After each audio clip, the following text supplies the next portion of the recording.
Good evening, Dr. Ajit. Good evening, Dr. Joseph. Hi, Mohan. Hi, Ramola. Hi. Hi, Ashwin. Friends, Good to see you. Friends, Hello, Dr. Ajit is our Vice President and Dr. Mohan Isaac is our clinical consultant. So, two professionals with us and many other professionals in the psychiatry, which is a joy for MPA. Okay. Good evening, Ashwin. Ashwin is going to be MC. Good evening, sir. Hi, Ashwin. Hello, sir.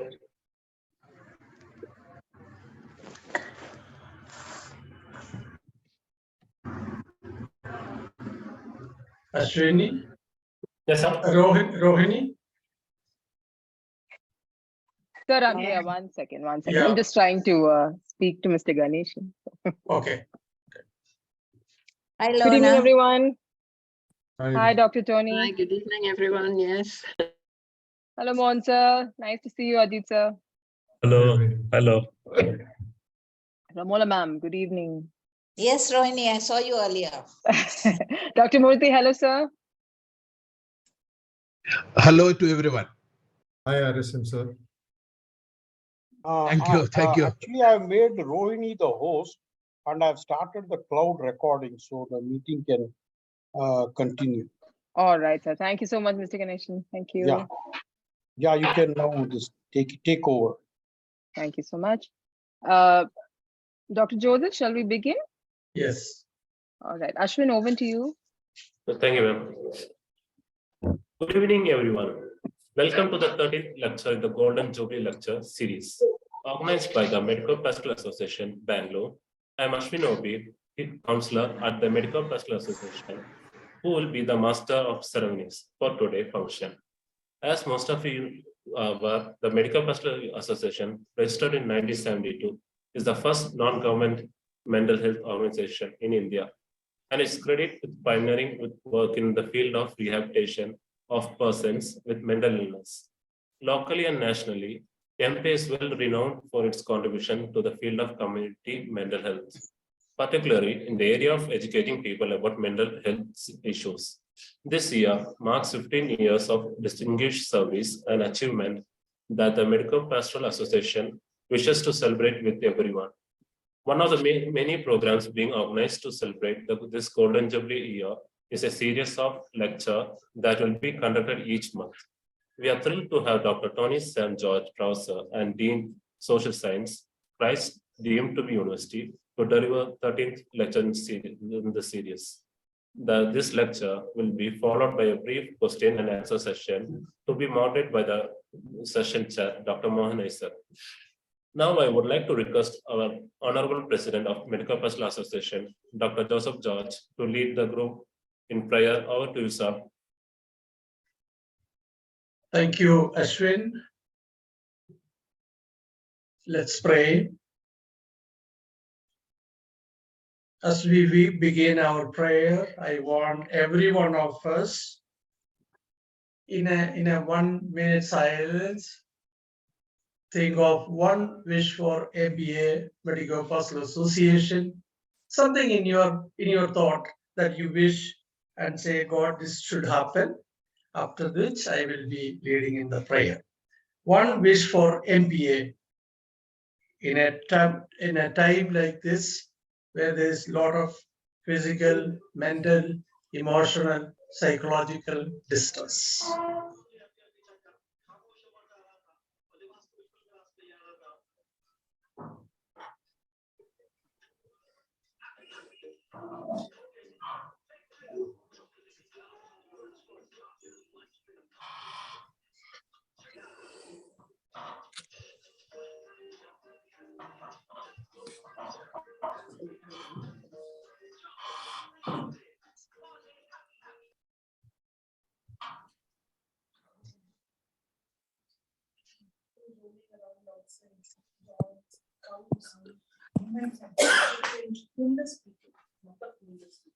Merciful Lord, we, the Medico Pastoral Association community and our friends, this evening come to thy presence seeking wisdom, grace, and guidance.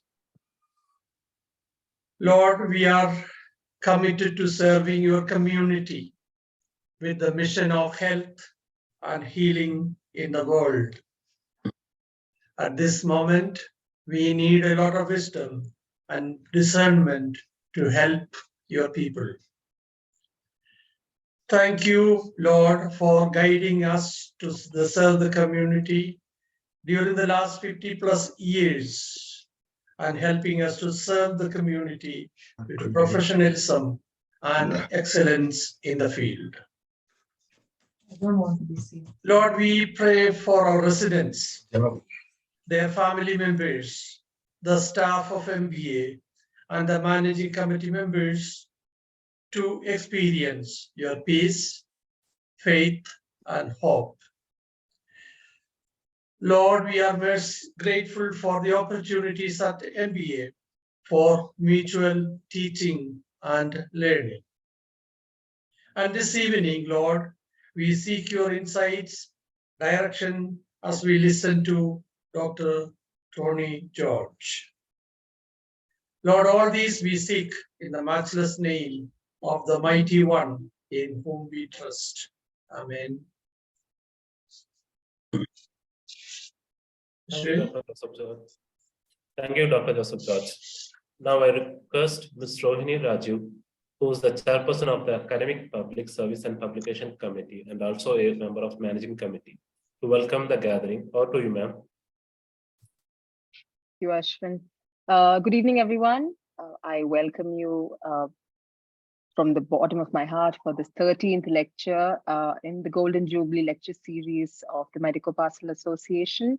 It gives me great pleasure to let you know that we were supposed to have 12 lectures to commemorate the 12 months of MPA's Golden Jubilee, but the success of the lecture has been tremendous, and due to public demand, we have decided to continue the lecture series, and it gives me great pleasure to say that the 13th lecture is going to be conducted by Professor Tony Sam George, Dean of School of Social Sciences, Christ deemed to be University. No better speaker, and such a warm topic that he has chosen to speak about today. I welcome you, Professor Tony Sam George. Thank you so much for accepting our invitation in spite of your extremely busy schedule. We do understand, and we're really, really glad you're here. I welcome all the members of the managing committee who have made the time to come here today. Our president, Dr. Joseph George. Our secretary said he will try to join, but he's traveling. I welcome Dr. Mohan Isaac, our vice president, Dr. Ajit Pide, Mr. Samuel Mohanar, ex-secretary, Mrs. Ramola Joseph, Mrs. Tilaga Bhaskaran, and Theodore sir. All our volunteer members who are here from within India and outside of India, thank you for taking the time out. Senior doctors like Dr. Srinivasa Murthy, thank you. We do understand Saturday afternoons are not easy. It's great to sleep and chill in, but you made the time to be with us. You always make the time, and it gives me great pleasure, and I'm very grateful that you're here. I welcome the counselors of MPA, Ashwin, our host, and the team, Jeffrey, Anish, all the counselors. Thank you so much for the effort you put in. I welcome all the members who have joined in for the program. I hand it over to Ashwin. I know you're going to have a great 1-hour session with Dr. Tony Sam George. He's an excellent speaker. I give this back to Ashwin, and let's continue the program. Welcome everyone once again. Thank you, ma'am. May I now welcome the chairperson of the Golden Jubilee Committee and the current patron and honorary visiting secretary of MPA, Professor Dr. Mohan K. Isaac. Dr. Isaac has served as MPA's past president and is now based in Australia, such as the Department of Psychiatry at the University of Western Australia in Perth. Sir, thank you for your presence, and now I would like to request that you give an overview of Golden Jubilee celebration, introduce the guest speaker, chair the session, and also facilitate the discussion and Q&A after the lecture.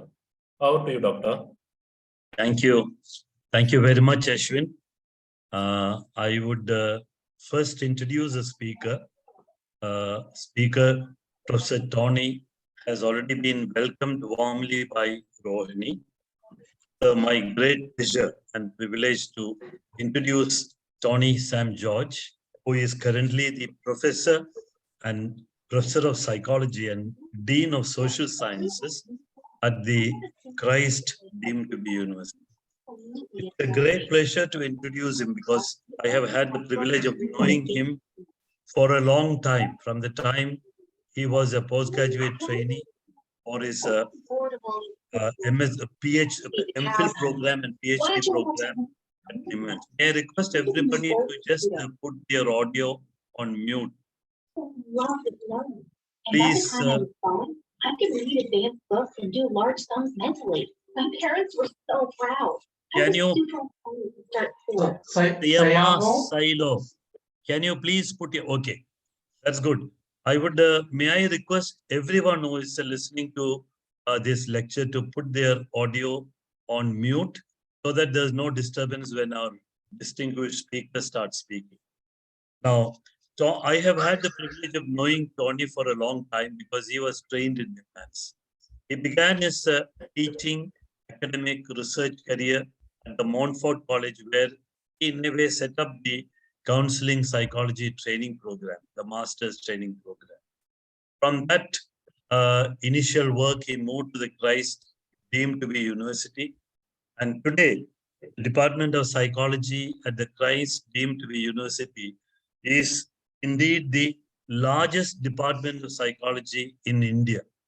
Christ deemed to be University has 4 campuses in Bangalore and 1 campus in Delhi. They run 8 master programs in different specializations of psychology, as well as a doctoral program. Tony is not only the professor and head of the department, but also currently the Dean of Social Sciences. He also supports the research program at Christ College. Now, besides all this, besides being a trainer, academician, researcher, he is also a practicing psychotherapist. He is involved in, different aspects of counseling, individual, group, marital counseling, and he is available for counseling. Of course, he would like to specifically seek his appointment and he would be available. Now, I want to, he has, of course, a long CV. He is guiding students for PhD, not only at Christ University, but multiple other universities internationally. He is doing a number of research projects. He has published extensively. But I want to tell only 2 more things before I request him to give the talk. Now, he has been holding an international conference on counseling and psychotherapy. Very recently, in January 2023, the 5th edition of such a conference was held at Christ University. I have been able to attend most of these conferences.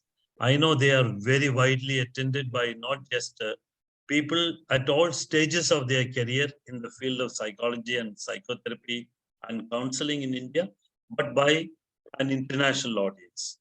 Of course, the 2023 was to be held in 22 perhaps, but because of COVID, it was postponed to 23.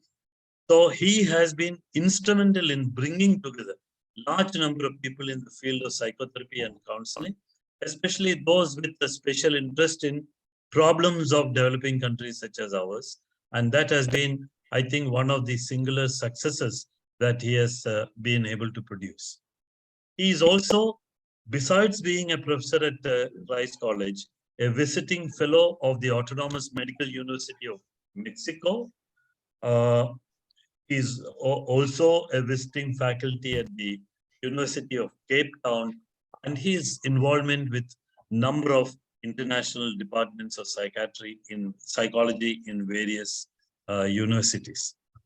I would also like to say that besides all this, we at MPA has a very special connection with Tony.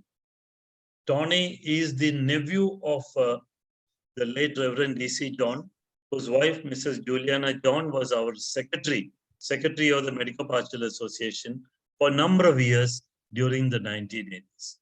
So it is my great pleasure to, welcome Tony to give this lecture. I don't want to say anything more about the Medico Pastoral Association Golden Jubilee lectures because this is not the first or second, this is the 13th. As Rohini said, it is because of popular request and demand that we extended it. Our plan was to only have 12 lectures, but at least now we will go on definitely till August.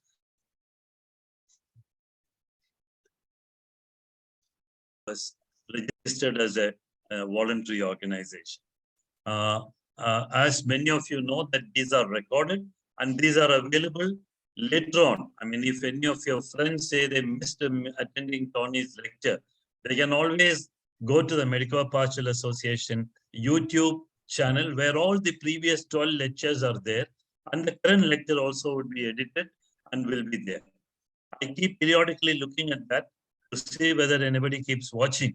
And I know that I'm really glad all the 12 lectures, the numbers every time I look for has been steadily increasing, which means that more and more people are at their own leisure watching and listening to this. So without taking much time, I would now request Tony to give the lecture. He is going to talk to us about losses, memories, and meaning, navigating our grief journey in the mental health recovery. Please welcome Tony. Dr. Isaac, thank you so much for that introduction. I hope I'm audible to the audience. Yes. Okay. For me, this lecture is very personal in many ways. As Dr. Isaac and Dr. Joseph earlier mentioned, there are strong personal connections to MPA.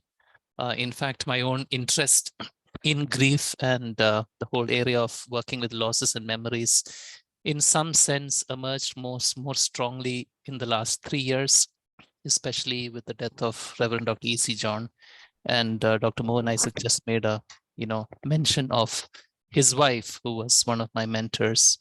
And I remember her in her early days working with the Medico Pastoral Association. So there's a personal connect to what we are doing here today. I'm also seeing in the participant list a number of people who have been my own mentors and professors who have trained me in mental health training. I see quite a few of you here. I can see Dr. Srinivas Murthy, with whom I had the privilege of traveling to Bihar Hills, I think, and doing a lot of community mental health work. Dr. Matthew Verghese, my family therapy trainer.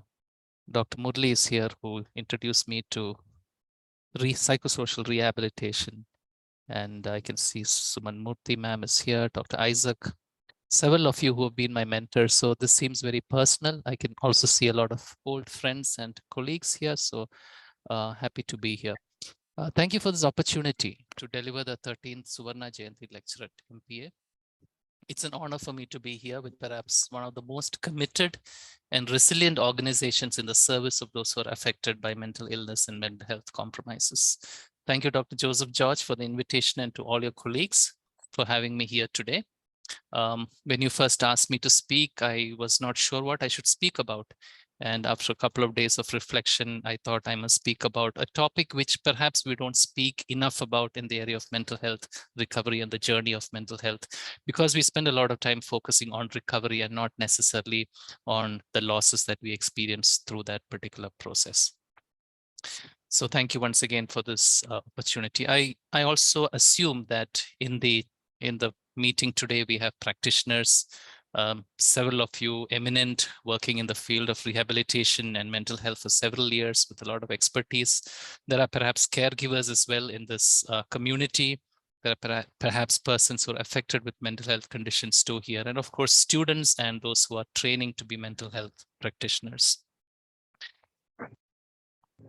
I'm in some sense, as Dr. Isaac said, a practitioner, but I've also had very personal experiences working with persons affected with mental health and mental illness. And so I'm going to start off today's lecture by a very recent experience that I had a few days ago when I traveled to my hometown with my parents to visit people there after the pandemic. It's been a couple of years since we went there.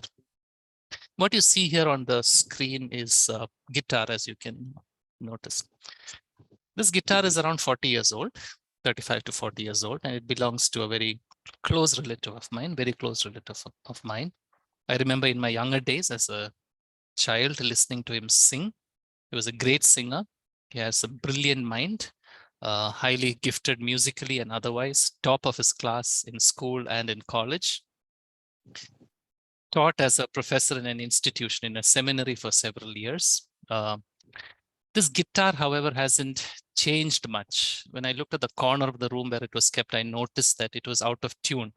Being an amateur guitarist myself, I suggested to him that I will maybe perhaps tune it for him, because we now have an app on our mobile phones which makes it easy to tune. But he immediately said, no, don't do it. It's perfectly in tune. It plays very well. And I had a look at it and I just strummed it, and I kind of knew it was not in tune. I didn't say anything more. I just kept it back there. You know, for my cousin who owned this guitar, the guitar is more symbolic than useful. He was diagnosed with paranoid schizophrenia in his younger days, in his early 20s.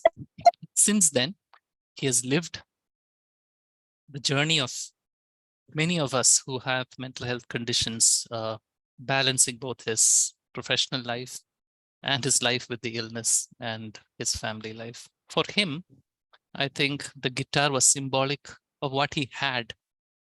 And my touching it and trying to make it right was perhaps an intrusion into his journey of grief as a person. And for him, I realized later that the objects in his room and the possessions that he has, the way he has kept them, are attached to very significant memories that he carries.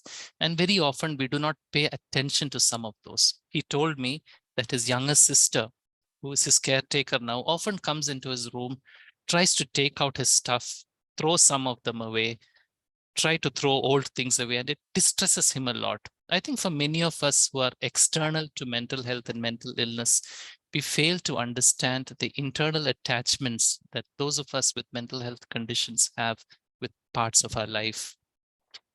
And we fail to understand that we are grieving some of these losses. For my cousin, the guitar is symbolic of his musical ability, which he still cherishes in his mind in some form of memory, which may not be translated very well to those of us who function from outside. I think for all of us, whether we are caretakers, practitioners, or those who are affected by mental health conditions, we convert some of our losses into memories. Some of these memories give us meaning. Some of these memories bring pain back to us. And it's often said that grief is a journey of pain. And pain is an experience that many of us prefer not to address. In today's lecture, I want to talk about the journey that all of us go through when we are affected by mental health conditions, or if we are taking care of those who are affected by mental health conditions, and speak about some ways in which we can navigate this journey so that we can hold on to memories that are meaningful to us. As Sigmund Freud, in his initial conceptualization of melancholia said, he said, we are all searching for an attachment that is lost. And if you look at the lives of persons affected by mental health conditions, we know that behind the diagnosis, behind the symptomatology, behind the challenges, behind the disability, there's always a search that we are going through. Research in existential psychopathology tells us that illness, in a sense, forces us to redefine who we are as individuals. The picture that you see on this PowerPoint is also a picture that I've taken from my close relative's house. I told you he had a brilliant mind. These are theological lexicons. They might look a little dilapidated to you. Some of us, if we are wearing our mental health hats, we might say, oh, is that hoarding? Is that collecting things that are not needed? But each of these books hold a special meaning in his life. And he holds on to that even today. If we try to remove that, it's like removing an important part of his life. And so there's a huge distance and disengagement between us as external persons and the inner experiences of those who are affected by mental health and mental health conditions. And not releasing these books from his room, which has been there again as long as I remember, at least 40 years, are representations of his attachments, his life, and it's part of his grief experience. Hilary Stanton, the co-author of The Art of Condolence, said that the risk of love is loss and the price of love is grief. But the pain of grief is only a shadow compared with the pain of never risking life. And for families and persons with mental illness, we are often stuck and unable to transit through the journey of grief because we do not have the opportunity to do so, and we risk meaningful connections. We all know that social supports deplete the moment there is mental health problems in our homes. There's a shrinkage of social supports. We are confined to taking care of the persons who are affected by illness. Other aspects of our life, our social life, relationships, and all become secondary. And as we begin to experience losses due to mental health and mental illness, we stop ourselves and we do not permit ourselves to create more meaningful relationships. And so for many of us in the area of rehabilitation, those affected with mental health conditions, we never take the risk to love again. And it's not just loving persons that we have lost by death. It's about loving parts of our lives that we have lost because of mental health conditions. I think that the onset of mental illness is also the onset of a lifelong journey of grief. Somebody asked, how long do we grieve? The answer is simple. We grieve all our life. As much as we love, there will be grief. There is no end to grief. The nature of grief will change. I think that's what's important for us when we work with our clients and with our loved ones, that there is grief, but the nature of grief will change.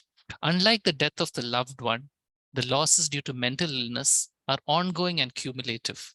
We see in front of us skills, aspects of our loved one deteriorating as years go by, and they are piling up. And they do not give us an opportunity to grieve at our pace because the demands posed by the illness, caretaking, treatment, and so on consumes a lot of our time. And so we push the pain of what we have lost into a place that we do not necessarily address. Both persons affected and loved ones begin to experience multiple losses. And these are losses of dreams, hopes that we have built, parts of the person that they knew that they don't know any longer. I also think that this journey is rarely witnessed. As I said earlier, most of the time we are thinking about what we can do to help our loved one get better. And so we are focused on treatment and compliance and rehabilitation and so on. There's rarely an opportunity to witness grief. And so I think that grief is often frozen in time for persons with mental health, mental illnesses, and for their loved ones. You will see in this PowerPoint certain numbers at the bottom, and these numbers are important points that I think will be helpful for all of us to reflect together in this talk. Like I said earlier, for me, this talk is not as much academic as it is personal. And I think it's important for us to make that differentiation because grief is a very personal experience. There's a lot of literature on mental health, grieving experience of persons with mental health and so on. But today I want all of us perhaps to wear a hat, a very personal hat, and reflect and introspect together about the losses that each of us experience as individuals in our own way, in our own lives. The first premise that I'm making here is that grief plays a central role in the person's journey towards recovery. But grief experiences are central not only to the person who are affected by mental illness, but also those around them.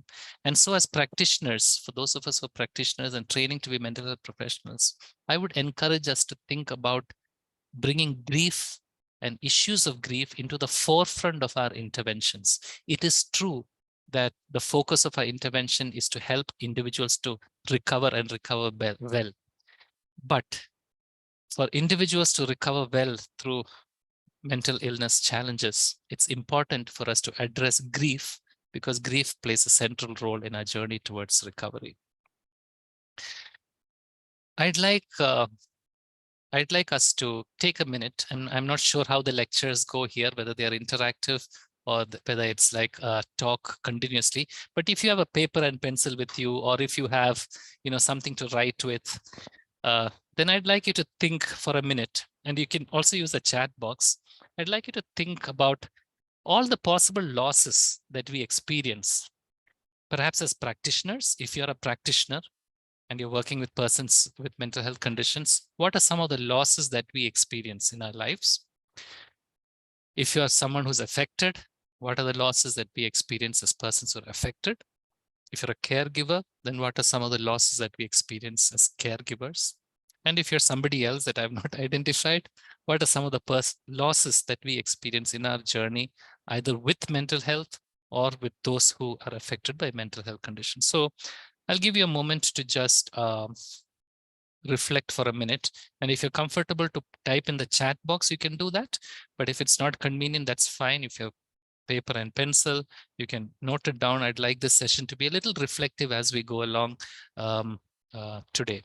So I'll give you a minute or two to think about losses that we experience in the journey of mental health and mental illness. And if it's okay for you to unmute and speak, you can do that as well. But we'll just take 2 minutes for this exercise.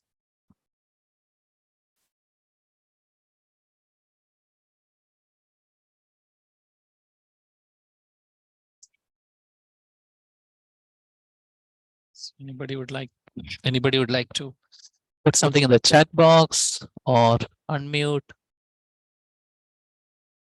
What are some of the most common losses that we experience in the journey of, mental health and journey towards recovery? Yeah, I can hear some voice there. So.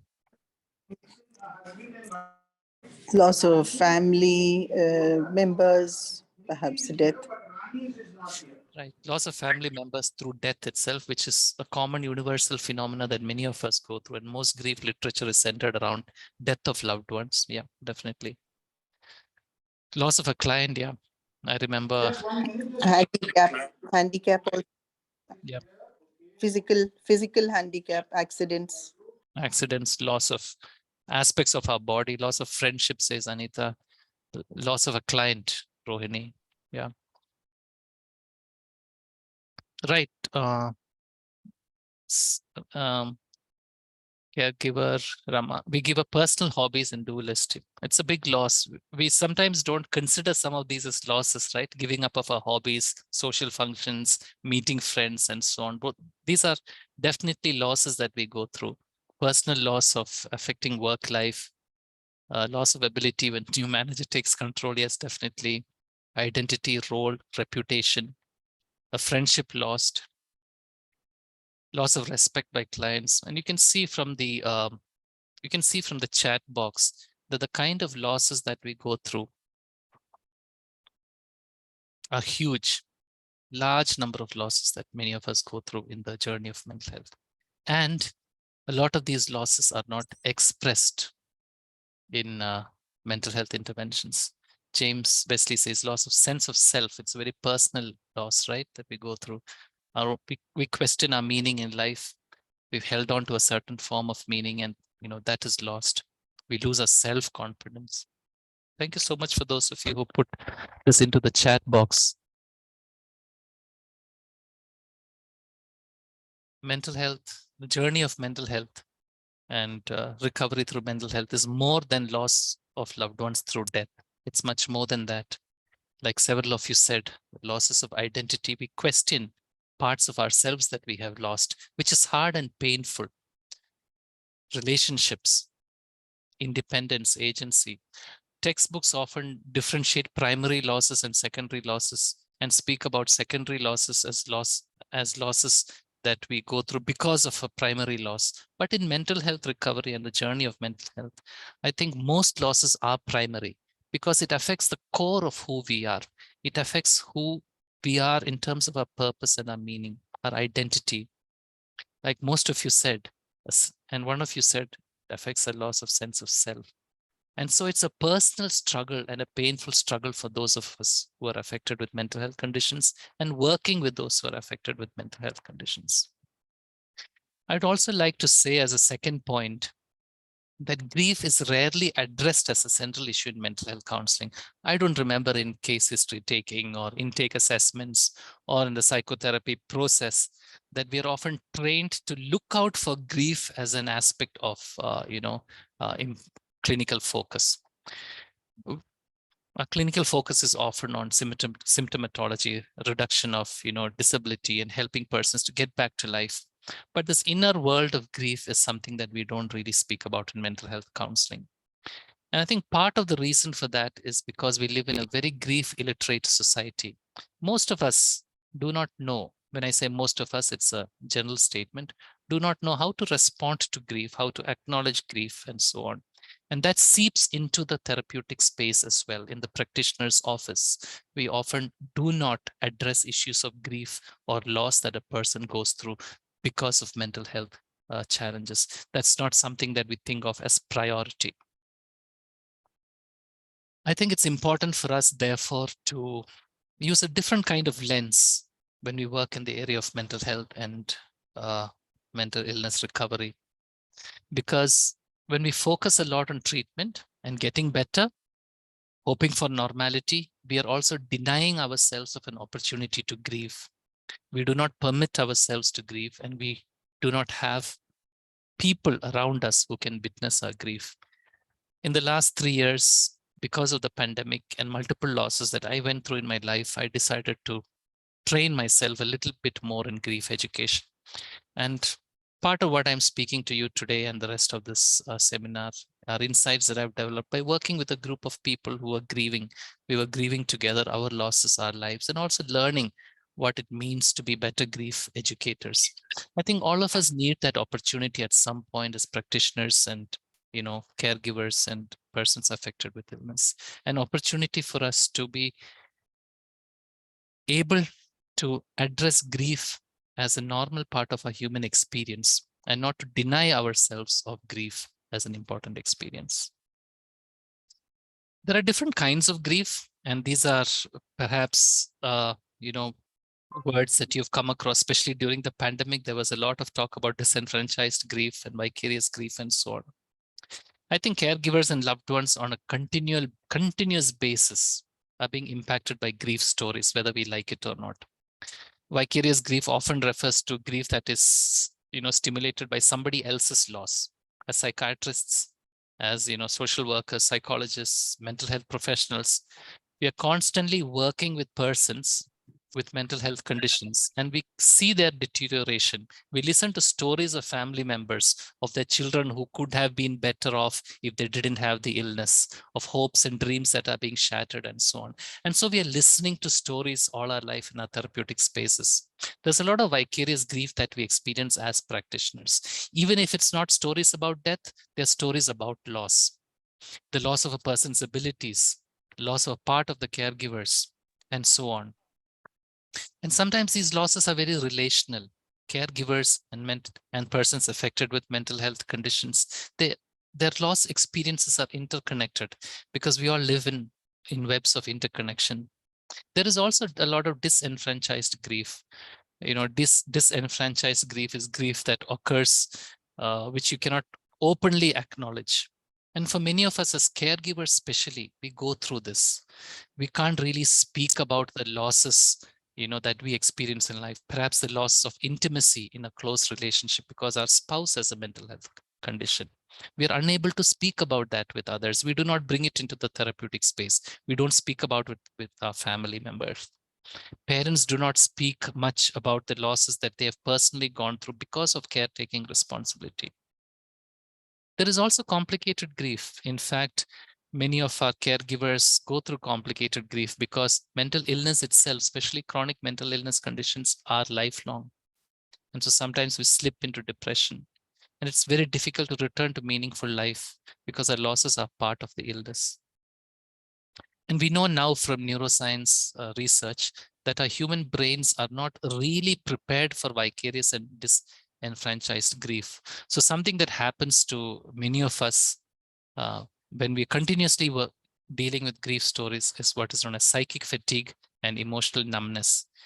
And for many of us who work with clients and caregivers over a period of time, we'll realize that there's a lot of emotional numbness that our clients and our caregivers go through. For them, recollecting and looking at loss experience is a hard thing to do in the therapeutic space, but it's worthwhile to consider opening up some of those memories so that grieving process can be, unfurled and healing can take place. Here's a third point that I wanted to make, and that is that grieving is a very personal visual journey. Each person goes through his or her grief very differently. This is why textbooks and models cannot really help us when it comes to working with grief. And we need to really suspend a lot of our theoretical frameworks when we are working with grief. There are 7 to 8 great models of working with grief. For those of you who are very familiar with mental health literature and palliative care literature, you probably know about Elizabeth Kubler-Ross and her initial, conceptualization, and then others who developed on that. But each of these models imply one thing, and that is there is no one way in which we grieve. Some people reach out for support from others and find comfort in good memories. Others grieve in their own way. In working with mental health and persons with mental illnesses, I think it's helpful for us to reframe some of the memories that we've held. Imagine working with somebody in your home who's had mental health conditions for a long time. And the memories that we have of that person's normality may be 20 or 30 years old. And we rarely go into those memories.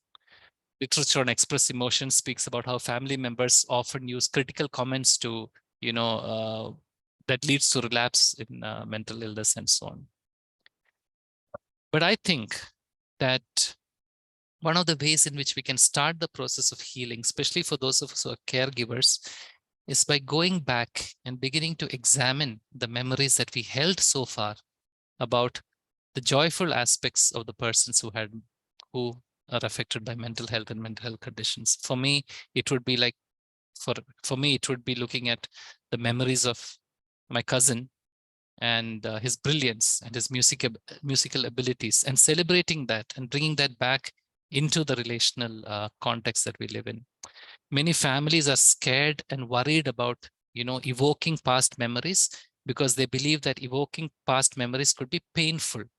But I think memories can be reframed in ways that speak to joyful moments, and that can be a great healing experience.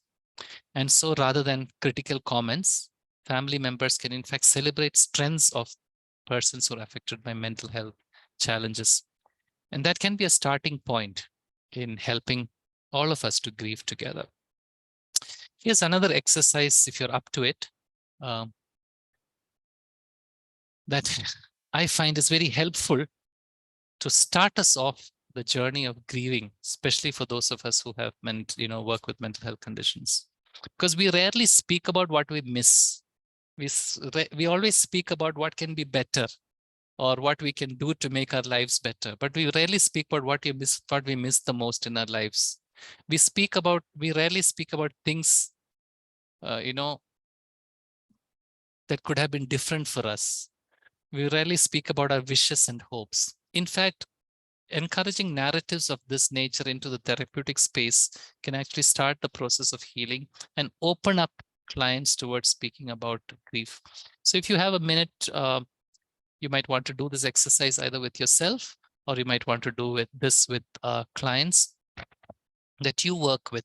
And I found these sentence completion type of tests, activities to be quite helpful in starting people in the journey of looking at grief, because we've put a lot of layers and defenses around our grief journeys as we've gone along. So this can be homework for you, maybe later in the evening, if you want to engage in an exercise and you want to start thinking and reflecting about things that you miss the most and so on, you may want to do that. It's helpful for us while navigating through grief to do what grief educators speak about as releasing feelings. I think the first point of contact with our grief journeys is to identify the feelings that are associated with our grief. And very often, among all the feelings that are associated with grief, there is a whole lot of feelings associated with grief. You will come across some of these, which are most common. Feeling numb. not being able to feel anything. And not being able to feel anything is okay. Because as I said earlier, our brains are not used to dealing with multiple losses. And after a point of time, we become quite apathetic. And to tell someone that, hey, there's something wrong with you because you're feeling numb is not helpful. It's helpful to acknowledge that feeling numb is normal. And as we start processing our grief and our losses, we will begin to feel different otherwise. Some of us feel very stuck. It's like there is no movement, there's no momentum. We are just in one place and we can't move forward or backward, and we're stuck in that place. And that's an experience of grief as well for several of us. Again, it's okay to be stuck. And as we start the process of grieving, reflecting on memories, looking at acknowledging our losses and pain, we'll notice that a movement, begins to start. Anger is often a emotion that covers deep pain and hurt, and something that I've found very useful to do with clients and with myself and others around is to ask, what is this anger telling us? Right? What is this anger telling us? And what is it telling us about, us? So I do a grief therapy elective every week here in the campus with a group of students. And we did an exercise of examining our own, emotions of anger. So I gave them an example from how sometimes teachers are quite angry at students coming in late for class and so on and so forth. And we tend to, yell at them and stuff like that. But if you really start unpeeling the reason for this anger and irritation, you'll notice that perhaps the teacher himself begins to, look at the action of students as a lack of respect for the teacher, as being disrespected. And that's a very personal feeling, right? The student's not necessarily disrespecting the teacher, they're just walking late. But behind, emotions of anger, especially in grieving and loss, there's always a sense of, personal, primary feeling. And it's helpful for us to identify that. And there's this feeling of relief. And this is very challenging because sometimes we say, I feel relief that this person is no longer there. We work with persons who have chronic illnesses, Alzheimer's, dementias, so on and so forth. And sometimes the emotion that we experience while we grieve for them is actually relief, not necessarily sadness and sorrow. And we find it rather shameful and difficult to express that. But it's okay, because that is the experience that we are going through. And that is a normal experience for us to go through.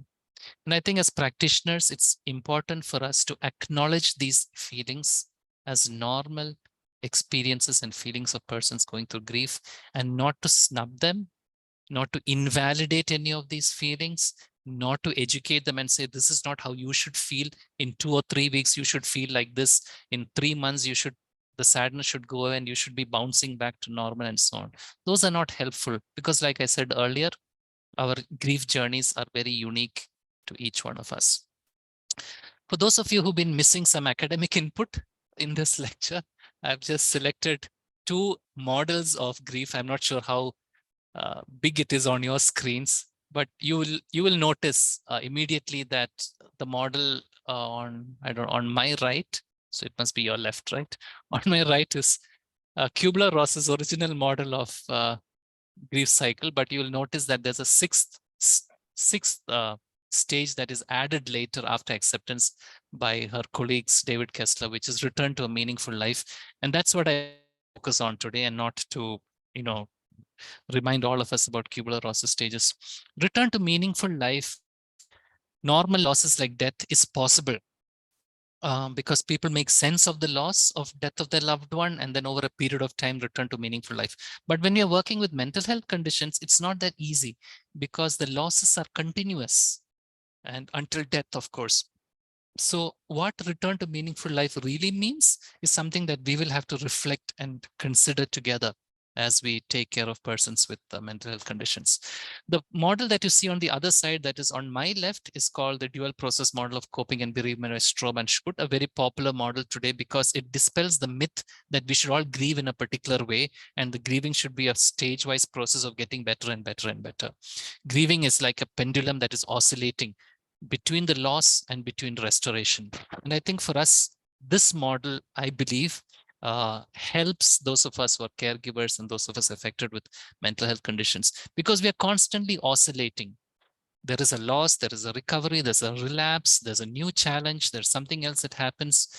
And we often oscillate between these two. And to help us work through these oscillations, the orientations towards loss and restoration is helpful for us. And in the therapeutic spaces that you and I engage in and work with, I would encourage that we consider the dual process of grief as a focus of intervention for us, because I know today you might come to me with a grieving experience. Tomorrow you might feel restored to an extent, but day after tomorrow you might oscillate back because the grief has intruded.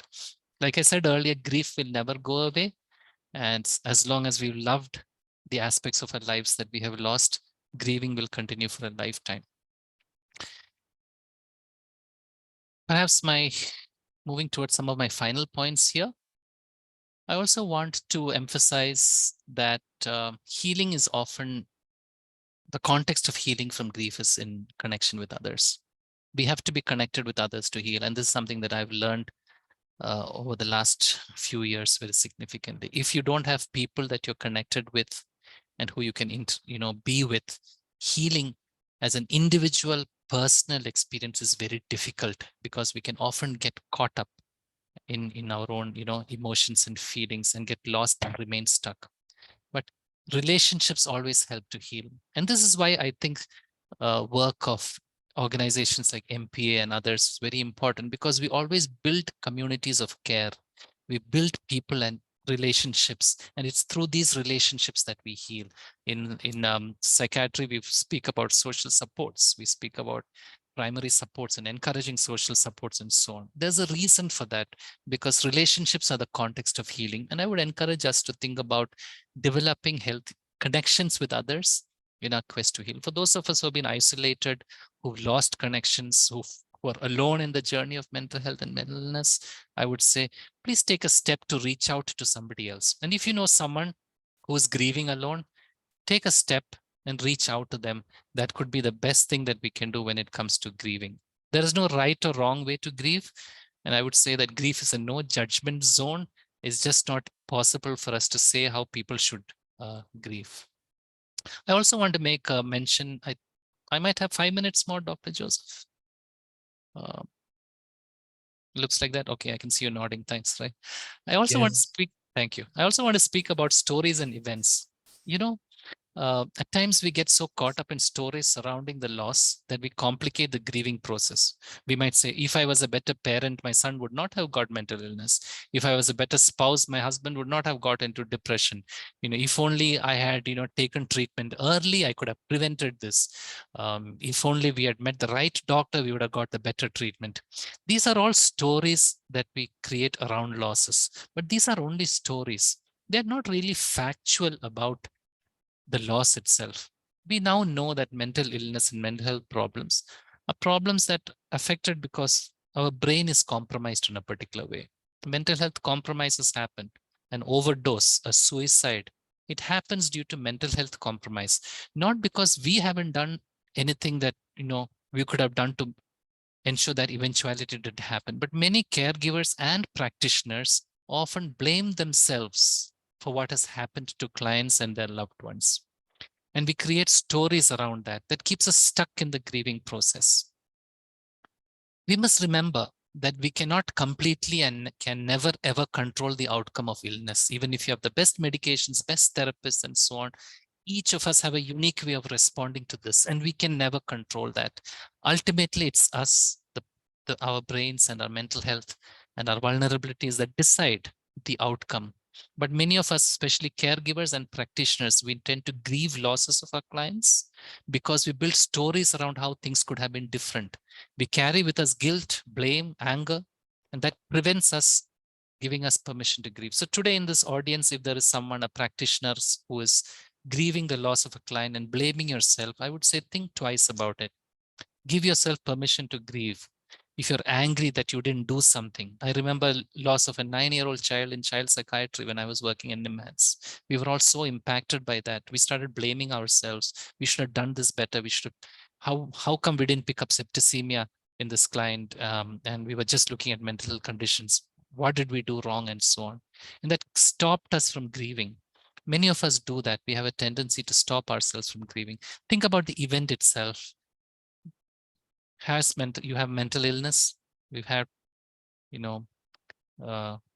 death by suicide, and that's it. That's the event. The stories around it doesn't really help. In fact, it's difficult because in mental illness, the way we look at suffering is very different from physical illness. In mental illness, we tend to get blamed. We are told to get over it. We are told to take responsibility for our problems. We're criticized for being weak and lazy. We're told to stop being so self-indulgent. We're told it's a choice. But mental illness is not a choice. Mental illness is never a choice. Unlike physical illness, where we get more positive, narratives about our lives, those of us who suffer from mental illness, we know very well, since we do a lot of family interventions, we know that families tend to blame and criticize, and that doesn't help much in the grieving process because we make that part of our stories of blame.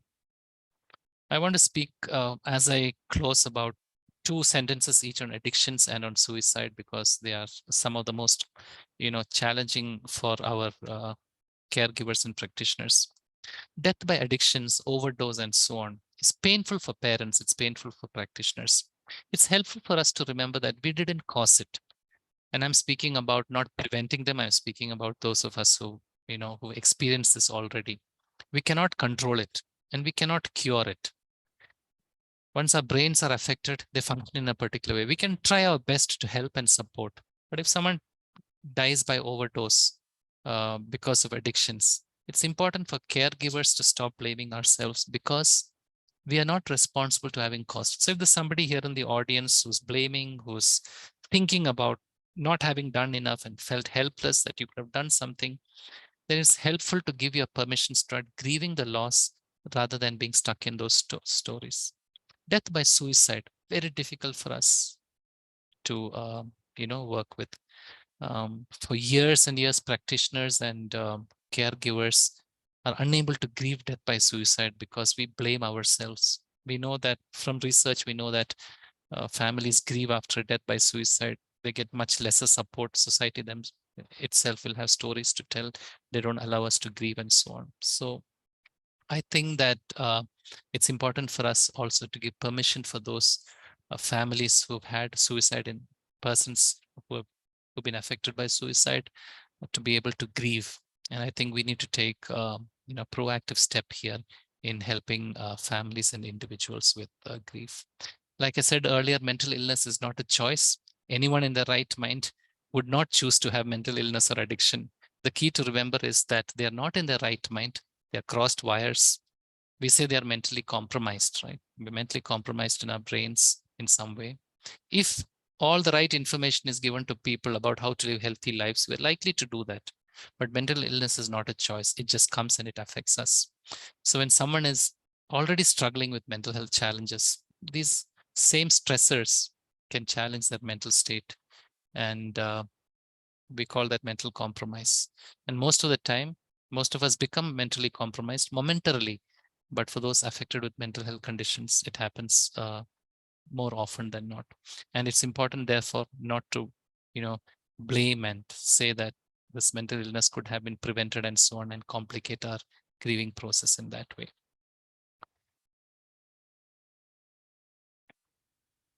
I'm also going to take a minute or two to say that very often as practitioners, we tend to, have a challenge around depression and grief. I remember doing that myself as a trainee, misunderstanding grief as depression. But we now know that grief and depression are very different. In diagnostic manuals like DSM-5 and ICD-11 now, I think, you'll probably find complicated grief or prolonged grief reaction as a diagnostic entity. But otherwise, we know that grief is very different from depression. And for those of you who are young trainees here in this group who are doing your practicum and so on, I'd like you to think twice before you diagnose somebody as having depression because of loss, and ask yourself whether you're working with grief, which, as you can see on the PowerPoint, is experienced in waves. You still have a healthy self-image. There's a sense of hopelessness, but not pervasive. You respond to support, and so on. Whereas in depression, you don't do all that. And it's important for you to build that into your competence. Finally, I'm going to end with this slide here. I think for all of us who are going through our journeys of grief, we need our grief to be witnessed. And you and I need to witness the grief of others. What does it mean to be a witness? To be a witness means to stand and watch, perhaps, to be available so that the grief stories of people around us can, unfold without invalidation. And while we do that witnessing, I think it's important for us to acknowledge our pain and their pain, accept that grief can trigger many different unexpected emotions, that grief is unique to us, helpful to seek face-to-face support from people who care about you, and to support ourselves emotionally by taking care of ourselves physically, and to recognize the difference between grief and depression. I'm going to leave these 6 points here as the final, final conclusion to my talk here on witnessing grief. And I hope each of us can be witnesses to others who are grieving. And if you and I, and I'm sure we all have our grief stories, have not given ourselves permission to grieve because we are busy, we are working with a lot of people, we are alone and we don't have supports, I would encourage you to take the first step of reaching out to someone so that you can have your own grief witnessed. And that can be a very liberating experience. And I can tell you that from personal experience. So wish you well in your journeys. Thank you once again for this opportunity to be with all of you. And I hand it back to Dr. Isaac for the rest of the session. Thank you. Thank you very much, Tony. That was a very, very interesting, very useful lecture about an area which we don't usually talk about, but very important for all of us as mental health practitioners. And as you rightly said in our MPA lectures, there are also a lot of caregivers who attend. So it was, I'm sure, useful for everybody. The audience, of course, consisted of people who are academicians, who are care providers, people who are practitioners.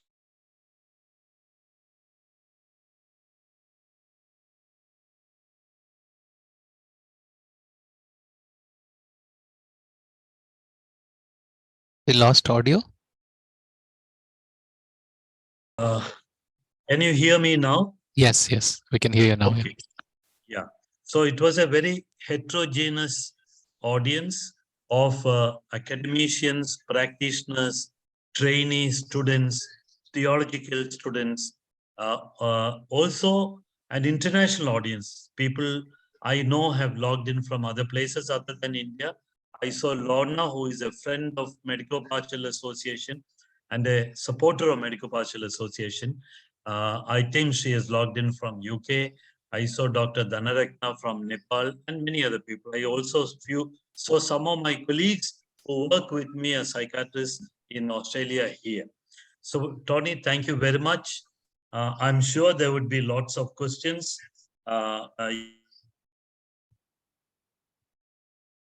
We lost you again, I think.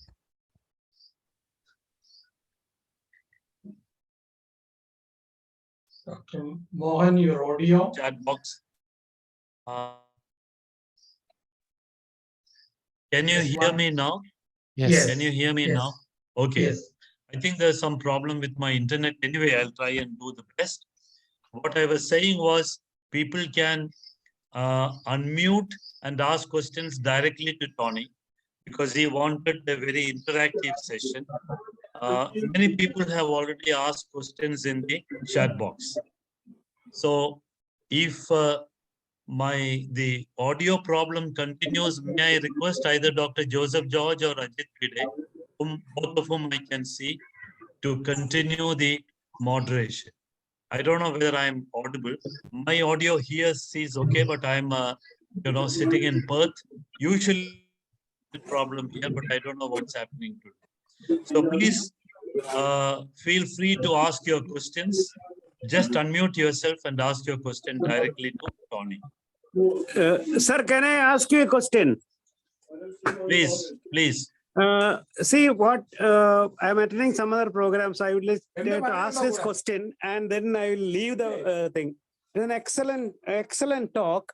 What I want to like to ask Tony is that there is not much of research done in this particular area of one is the doctors and health workers who are caring for the people who are dying in any form. Yeah. And I found that there is a lot of issues which had come up during COVID, where the young doctors were kept in the thing. That's why we have started a project. Yeah. Now, if Tony can help in making this as a multi-center evaluation of grief in nurses and doctors and things like that. There are only very few articles on this, and nobody bothers about it. Most of the time, when the patient dies, the relatives get angry with us. Right. Yep. I think that's an important insight, Dr. Murli. Thank you for that. I see that you already started a project working with doctors around grief. I think medical doctors, frontline workers, and so on are extremely important persons whose grief stories and narratives have not been captured or addressed. So we'll be happy to collaborate and work and build up some knowledge and literature on this so that we can help doctors and medical workers effectively. Thank you so much for that input. Very helpful. That is true, Tony. The thing is that in India, it's the caregivers or the family members primarily. Right. There is no facility available. And people are doing the thing, and we have to have some form of a qualitative risk.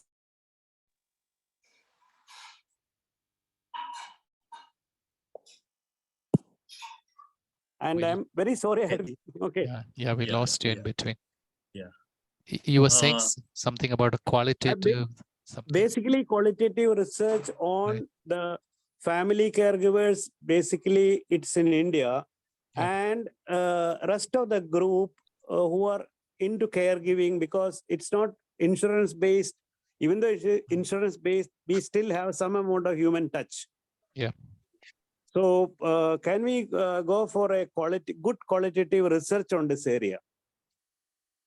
Yep. I think that's a lot of potential for qualitatively understanding experiences of grief. So that's something that we can definitely take forward. Thank you. Thank you, sir. I may have to leave. I'm sorry. Okay. Thank you, sir. Yeah. Thank you. Any other questions? Please unmute yourself and just raise your hand and ask the question. Ajit Bide. Yeah, thank you, Tony, for a very wide-ranging and comprehensive coverage of the subject. Thank you. There are just two aspects I'd like to deal with. One is suppressed grief. There's a lot of suppression of grief on account of certain role expectations. Right. I mean, the standard one is strong men don't cry, that kind of thing. But people in, especially the uniformed cadres of our country, police, army men, military men, they feel it's not masculine enough, not virile enough to express their grief, and that becomes a huge problem. The same goes for doctors, and Murli was just mentioning that healthcare professionals very commonly believe that they must be brave all the time. They suppress a lot of their grief. We've touched upon that. The other aspect, which is not so savory, is about people who go on nursing their grief as something which is going to beget sympathy and other benefits for them. Right. So they trot out their grief like, prize Kanchivaram sari or ornament that, that'll get me sympathy. And I think very commonly in our practice, we have to tell people about how not to overvalue their grief also.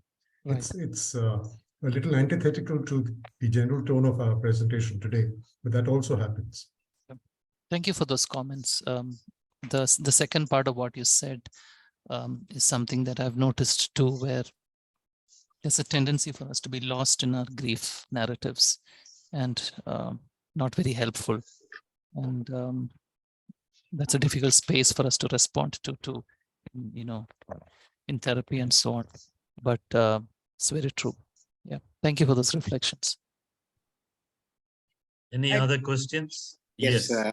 one Diana. from, yeah. Yes, I would like to just say that having a brother who is been in MPA for a very long time, and he has been greatly helped. But what I have found over the years is that he has become less and less communicative. And I was wondering, is this part of the disease of schizophrenia, where you become less communicative, or are there ways of drawing him into a conversation, because often he's lost in thought, I believe, or he could be lost in his thought process. I have no clue. But I was just wondering whether, is this part of the disease, or is it the medication that is affecting his thinking process? Could you fill me in on this, please, doctor? And doctor knows who I'm talking about. He's been to you many years ago in India. Ajay. Ajay Matthew, Yes, my brother. Yes. we know it. Tony, did you want to respond to Diana's question? The person has been very much like what you said about your cousin. He didn't want, you thought, being a musician, you thought that the guitar was not tuned. Right. But when you wanted to tune it, he said, please don't touch it. Right. It is tuned. It is quite all right. Right.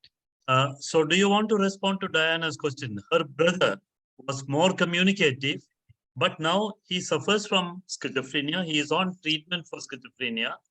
He has become less communicative. He is not as attached. Probably that is what Diana thinks. He is not as attached as how he used to be many years ago. Tony, your response. Yeah. So I think Diana, this could be more about us than about your brother. Because for us, we know that mental illness is not in our control. The progression of mental illness, disability, the impact of medication is something that's not really in our control. For each one of us, there's a different way in which we respond to treatment and recovery. You're right. Sometimes because of mental illness, we lose certain skills and so on. There are parts of our brain, that do not function as it should. And so it is possible that, your brother in this case could be less communicative because of the progression of the illness and so on. But I think the real question that might be helpful for us at this point of time, Diana, is to ask ourselves how we are going to respond to the possible loss of our brother's, skills and abilities and so on. And I think that is the path to, being able to grieve and heal ourselves through grieving. So that is the way in which I will respond to your question, rather than giving you an answer that, yes, it is because of medication or it's because of progression of illness, because that's just a story and it's not an event. But what's helpful for us as caregivers is to ask ourselves, how can we now grieve through the process of the loss of our brother's communicative skills? And perhaps what does that mean to him? I got one question. Yes, Can please you go ahead. My name is Samuel Mohan. I am talking about your denial to grief. When one of my cousins, when the mother died, she couldn't cry. She was just bottling the whole grief. And she was falling ill very often. And then he had a very miserable life. So what could be the reason for this bottling up of grief? Why people said, let her cry so that grief will get out of her system. But it won't happen. Even today, don't understand why it didn't happen. Yeah, it's hard because, like I said earlier, grief experiences are very unique to each one of us. There is one group of grievers who are called as practical grievers. The persons who do not necessarily express emotions like sadness and behaviors like crying and so on when there is loss of someone, but they go around doing their work practically and moving on and so on. So there is a group of people whom we have not identified today or whom we mislabel as persons who are not grieving, because they're actually practical grievers. They do not go through the stages that we normally speak about. On the other hand, like I said earlier, many of us do not want to confront the pain around which our losses are situated. And so therefore we build certain walls around those memories, and so we do not grieve go through the process of grief. So in the example that you gave, it could be any one of these options or something else that we do not know about. But what is helpful is persons who haven't been able to grieve do not normally grieve because the conditions are not right, because they fear that the expression of their grief will be looked upon differently by people. They think that grieving perhaps is not something that is acceptable. Like Dr. Pite said earlier, there are, societal expectations around certain roles and, expectations about how we must conduct ourselves through a process of grief, or there might be very personal, painful memories associated with the person that the person has not found this psychological safety to do so. So it might be helpful, for us to create a relational context for the person to speak and share about the grief in a way he or she finds most helpful, and for us to just witness it, because I believe very strongly that we are responsible in some sense for people not grieving around us, because we have a lot of expectations about how people have to grieve, like you rightly said. Thank you, doctor. Any other questions? I would also, since in the audience there are a lot of very experienced academicians as well as practitioners, if anybody wants to make a brief comment about any of the points which Tony touched upon, because this was a very personal talk. He said it's not an academic presentation, but it's a presentation based on his reflections, particularly during the past few years.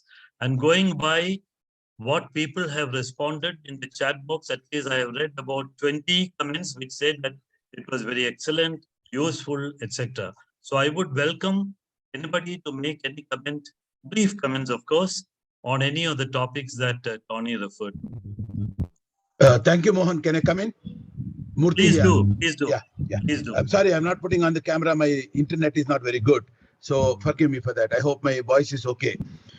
Firstly, Tony it has been a very, very good, comprehensive, exhaustive, very personal talk. Tony, thank you very much. There are 2 or 3 things which I want to share.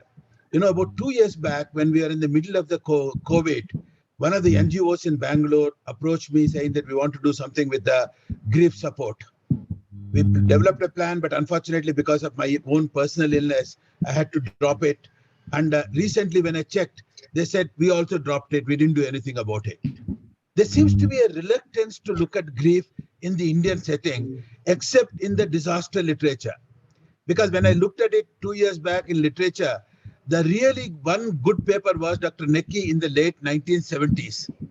After that, there is no paper except Dr. Narayan's work with the tragedy of the circus tragedy, our work in Bhopal and other things.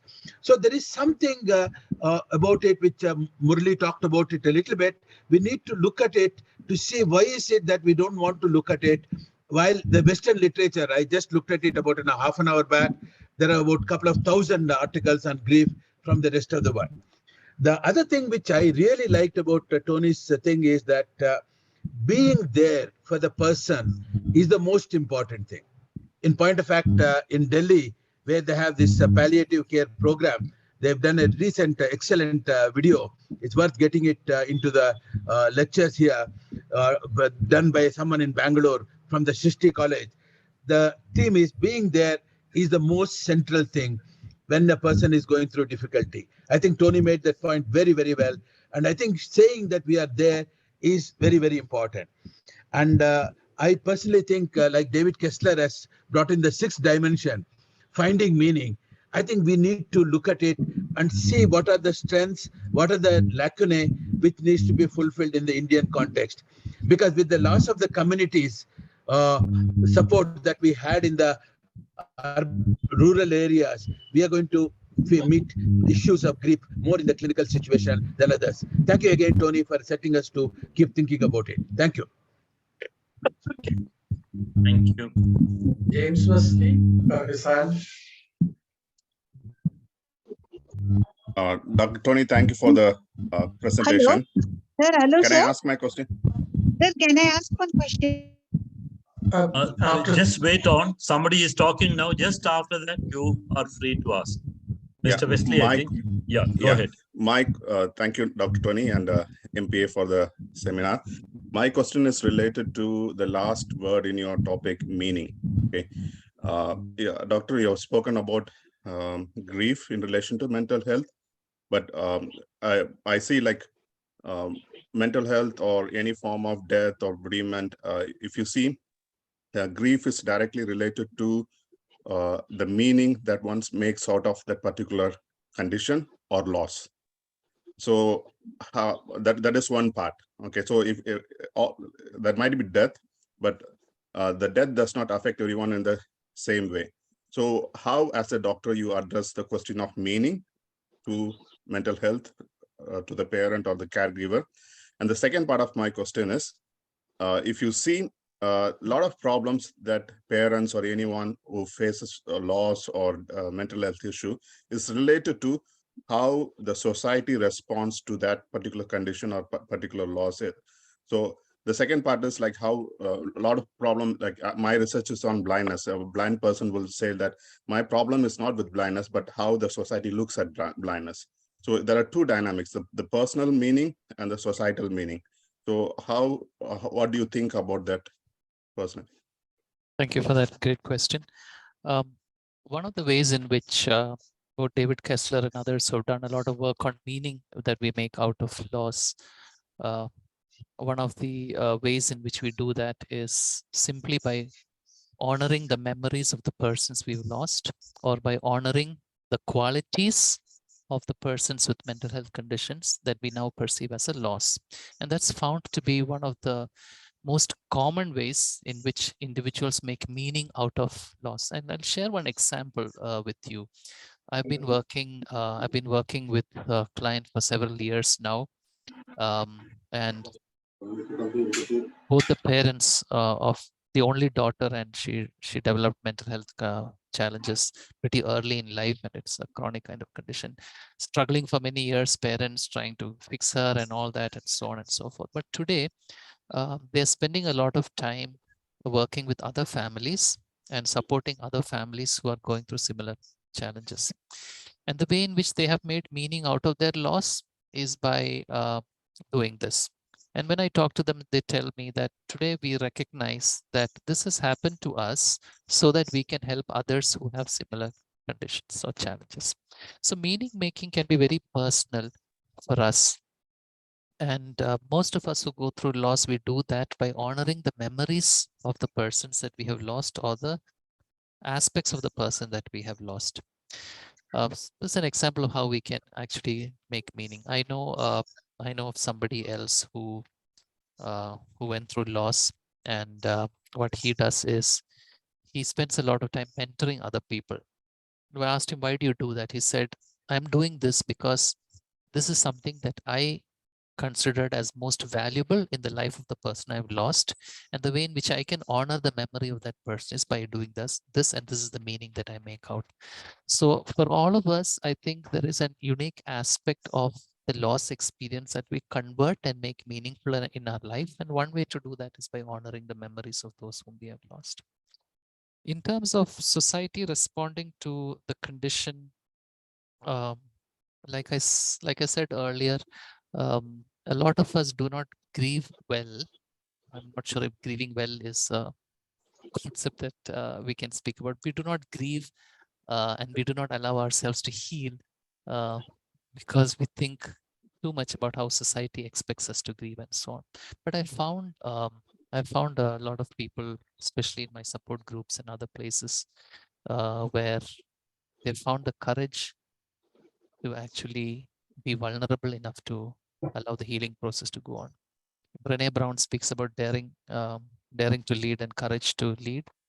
And one of the things she speaks about is the most helpful antidote to combating fear and denial by the community is to allow yourself to be as vulnerable as possible and express that vulnerability to others.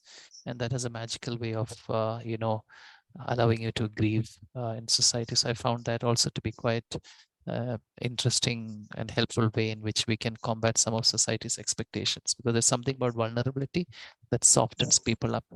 Dr. Bide spoke about police force. I think earlier on we did some work with policemen.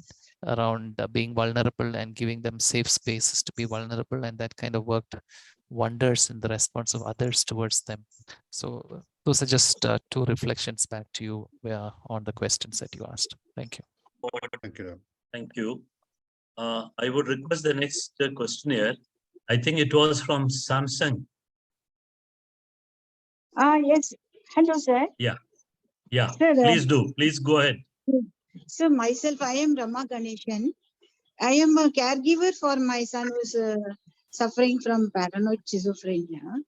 Sir, I talked to him, but see, I can't tell him the harsh facts of life. He's not ready to listen the truth of life. I mean, he always says that I am suffering, so I can't say anything difficult or painful to him. He always wants that I should motivate him and help him out. So how do I go about saying anything which is very real and all that?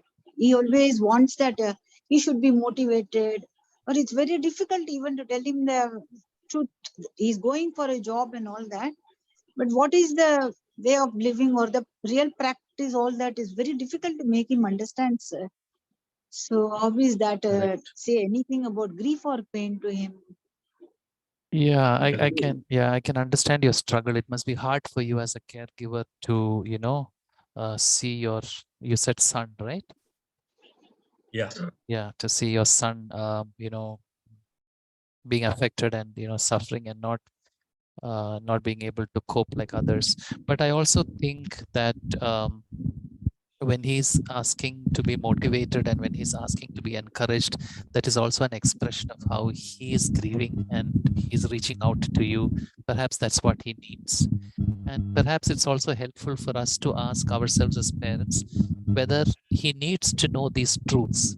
Are these truths about life and truths about reality, which we think are important, are they important for him in his life, in his eternal world? And often some of the truths that we think are important for our children who are suffering from mental health conditions are not important truths for them. They don't need to know them. In fact, they may be an expression, they may be a reflection of our own grief, because we hope that our son would be like this and he's not like that. And so we try and tell them to be like that. That could actually be an expression of our own unresolved grief. So I would request you, Rama ma'am, to just go back home perhaps and reflect about whether it's really required for him to know these truths, or is it more of our own grief and our own pain of seeing him not the way other people are. If that is the case, it would then be a personal, journey for you to make rather than a journey that he has to make. Can I give one information to two of the caregivers who came up? In the last 1 month, there is a new WhatsApp group, very active caregiver group that has been set up by the Pune group, Amrit Bakshi. I've just put my email. If you send me your email, I can ask them to. It's very, very active every day and lots of sharing, which I've never seen it before, lots of supporting each other. And I would consider it as a top WhatsApp group. I am there partly to understand what are their needs. So do my name smurthy030@gmail.com. If you send me your Gmail, your number, I'll ask them to include you. And you'll find it to be very useful. Both lots of very practical sharing and caring and supporting is there. Thank you. Thank you. Thank you, Dr. Murthy. Any other questions? Any other comments? Anybody else? Mohan, Kamala? Yeah. This is a totally different angle. Tony, thank you so much. Nice to see you again and hear you. You triggered a memory for me, which is that when I have gone through a crisis or a trauma, after a certain amount of grieving, I've thrown myself into work because I find that it diverts my mind completely. And then I don't need to think or don't need to stay stagnant in that grief which I'm going through. And hearing other people's, being a social worker, their problems, it helps to relieve me. So that's one way I have coped with grief. And Dr. Srinivasmurthy, thank you for all that, your inputs. He has played a very big part in having seminars for debriefing people who've gone through traumas. So that's also there. I'd like to thank Dr. Srinivasmurthy. Thank you, Tony. Any other questions? Any Thank other you. comments? Dr. Tony, Yeah, Dr. Dr. Mohan. Joseph. Yeah, Dr. Tony, thank you Yeah, for. Dr. Joseph, go ahead. Yeah, thank you for the excellent talk on grief work and highlighting many different kind of losses for all persons, including therapists. The grief work during COVID and post-COVID time has been extremely tough. I thought I knew much about grief work, learning from Carlos Welch, Saroj Welch at UTC, they are all their learning process. But all those, techniques, terminology, vocabulary I learned pre-COVID time, I thought I lost, or the validity of that is lost when people encountered series of losses in one family for deaths. And a person who is 35, working, COVID-19 patient, finding hard to recover. So the different kinds of issues. So this grief work at this time has been tough. And the other instance I want to point out was a mother and her daughter came for counseling following the suicide of this woman's husband. And so the daughter lost the father, mother lost the husband. Suicide, he jumped in front of a train, and after 2 days they found out of the death. And they've gone to the priest for help, and the priest helped. After the initial help for 2-3 weeks, the priest sent this mother and daughter to me, and I began the usual way of my technique as well as language about the loss, pain, agonies, inner suffering. After about 45 minutes, this daughter was very angry. She is doing a PhD. She is a PhD student. She jumped up from the seat and asked, "Do you think I am going to sit here and cry in your office?" And the mother also said, "No, we are not going to do any of those." And they walked out without coming any conclusion, which was a kind of question mark on me. The only thing I could sense was my way of understanding reach out to grief. I was in a different world. They were in a different world, and I did not make connection to that world. That is probably, I should say directly, maybe failure in my professional diagnosis. But I want to hear your response to my struggle here of not reaching out professionally to this mother and the daughter. I think your struggle is a struggle that all of us as practitioners go through when it comes to dealing with grief, because very often we want to connect and empathize with the grieving process, maybe a little too quicker than we should be, and not being there to witness the grief. So I think what perhaps happened in the session that you experienced is that there wasn't enough space given for their grief to be witnessed, and space for them to start the grief story in at the point that they wanted to start. As therapists, we often tend to shift the gears and take the grief therapy to a point where we think the story should go. But perhaps what happened here is that we did not give them an opportunity to start sharing the grief story the way they wanted to, in their own time and in their own space, which is like a 101 of grief therapy, really, to let them be in charge of their stories and we witness those stories. So there's an interesting metaphor I picked up from David Kessler's training, that is whether we are a helper or whether we are a server. Very often as therapists, we tend to take the role of a helper. We want to help the person through the grieving process. But in grief, really, our role can be of being of service to the person. So the question could be, is how can I serve you rather than how can I help you? And I think that's perhaps what happened. The hat of being a helper is what you wore, but the hat of being a server is perhaps what the family needed at that point of time. Yeah. Thank you for validating. Thank you for validating a very common experience that we face as therapists. Yeah. Thank you very much. We can have maybe one more question or comment. I Anybody? had a question. This is Rohini. Rohini. Yes, Rohini, go ahead. I know this is about grief and those who have mental health issues in rehab, Professor Tony, but I had a question similar to this, but it's about grieving the loss of a relationship by someone who is in deep, who's been diagnosed with deep depression. And they go through stages very similar to like someone passing away. But this is a client of mine, and unfortunately, the grief was so strong for him, the loss of that relationship. It went on for a period of a year and ended with him taking his life. He just couldn't bear it anymore. As a therapist, I struggled. If it was someone who had passed away, I felt like, okay, I had the ways in which I could tell him, okay, think about this, remember the good times, reflect upon it, be grateful for what you had. But this was someone he broke up with.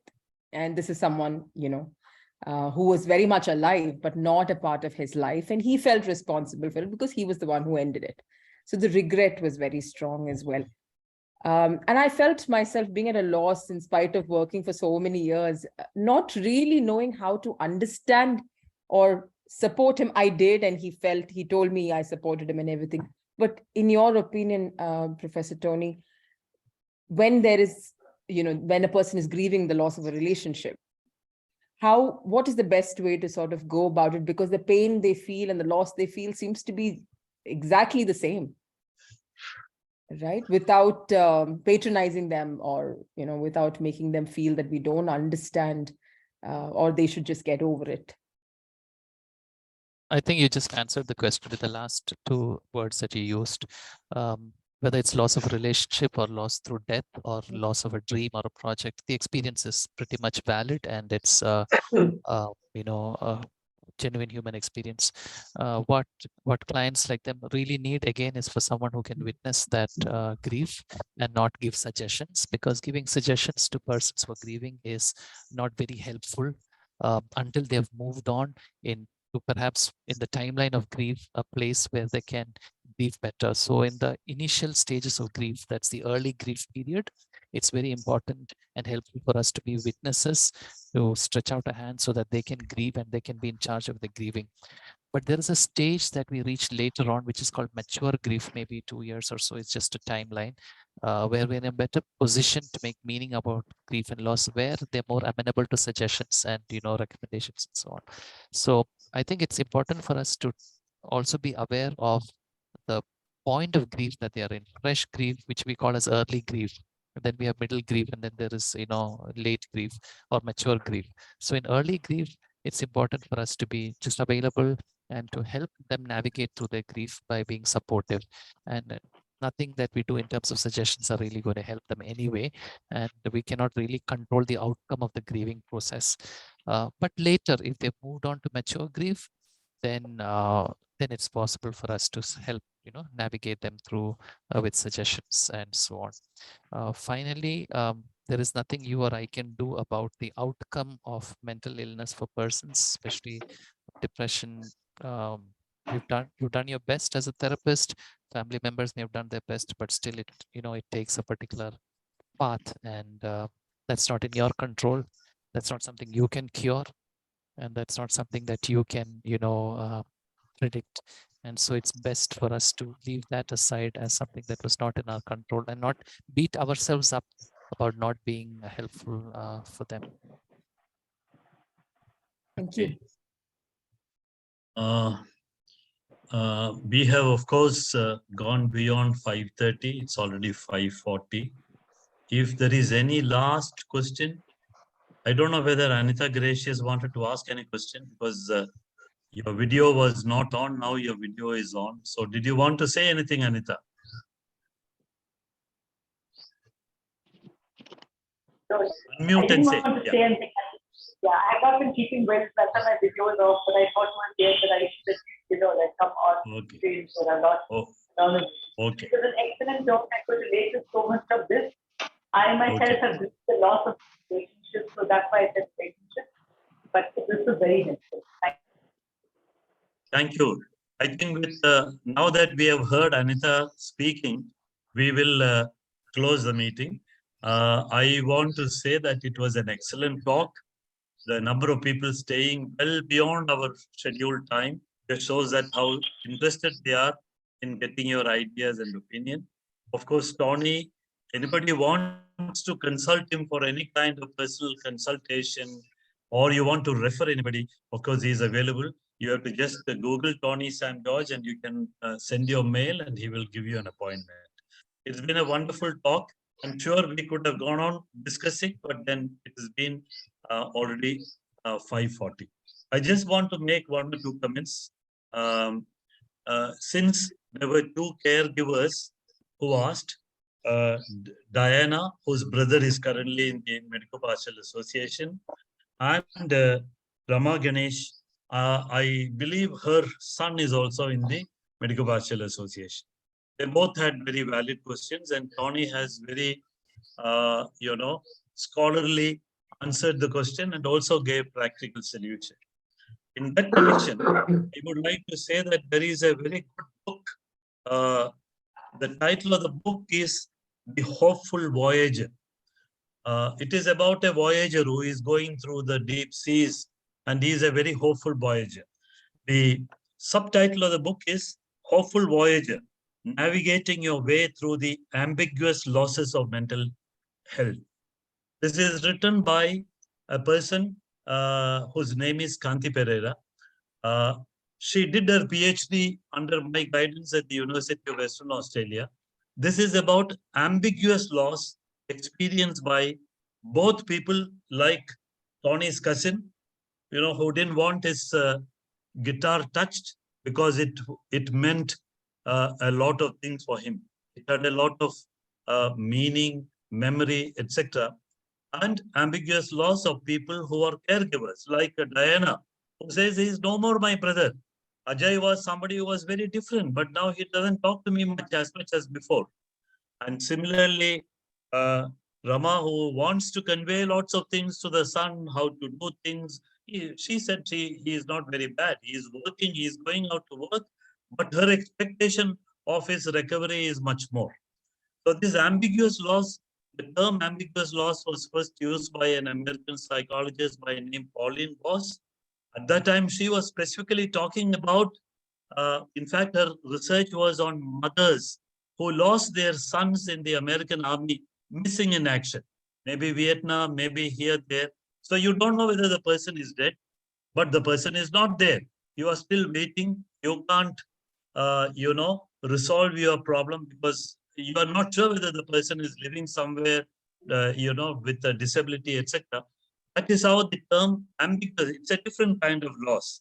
It's a very different kind of dealing. It's of course loss, but she called it ambiguous loss because it's much more difficult to deal with that kind of loss. Similarly, people who have, people like Daisy and, Rama, they are talking about their dear relatives, son, brother, etc., who are there, but they are not the same old person because of a chronic mental illness. And they want them to be like before. So it's ambiguous loss.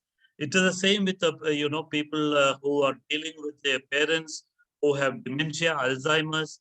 So it is not my mother anymore. She doesn't remember. She's a completely different person. She is there.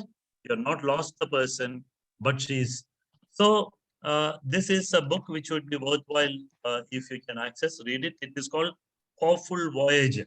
So it is about a voyage. It is like the voyage of Daisy and Rama, who are still hopefully going around, looking for the shore. There is also somebody who, Rama, from Pune, who has given her number in the chat box, 2008-2586. This is a telephone number. Anybody wants to be in that WhatsApp group, which Dr. Srinivasamurthy referred to? This is by the Schizophrenia Association in Pune. Mr. Amrit Bakshi himself, a care provider, his daughter has problem. So you could join, or you could write to Dr. Murthy. He has given his email address. Please join that group so you can become, participants in this discussion. Dr. Murthy already said that it is a very useful group, and he said that it's a very lively group. So I want to conclude by once again thanking all the people who participated in the interactive discussion. I know we could have gone on. There are many other very scholarly people in the audience, who have been professors of psychology, advisors to government, etc. But I didn't want to open up by calling name, because then we will never end a workshop. I want to also end by once again thanking Tony for an excellent, very personal and very, very touching talk. Thank you very much, and back to Ashwin, MC.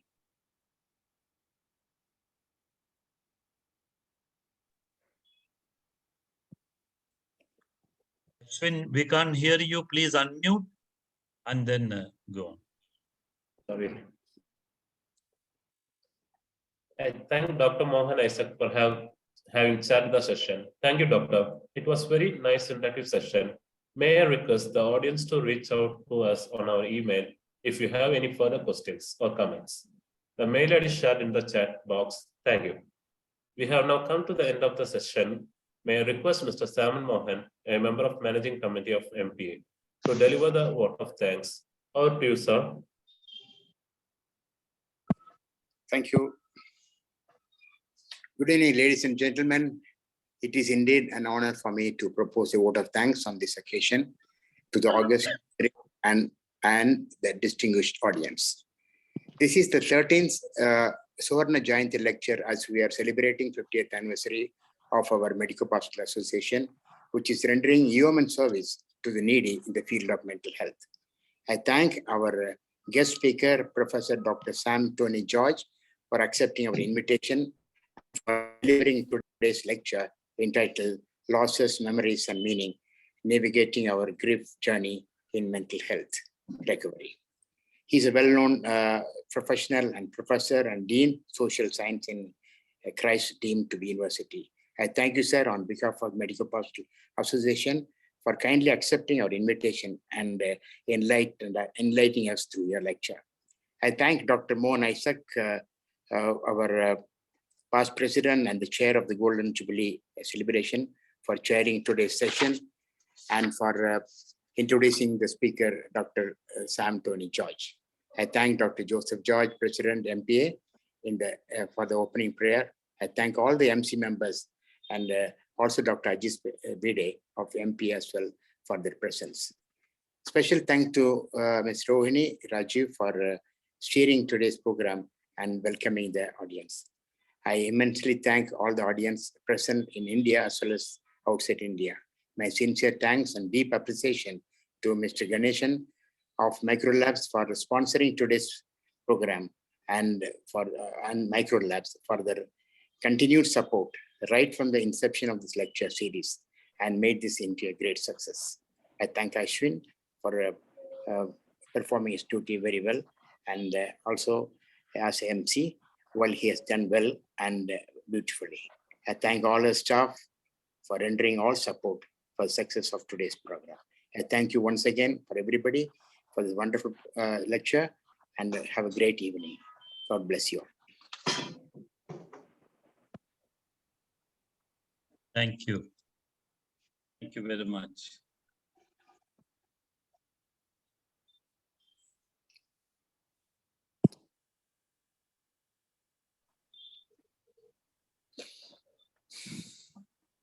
Thank you, sir.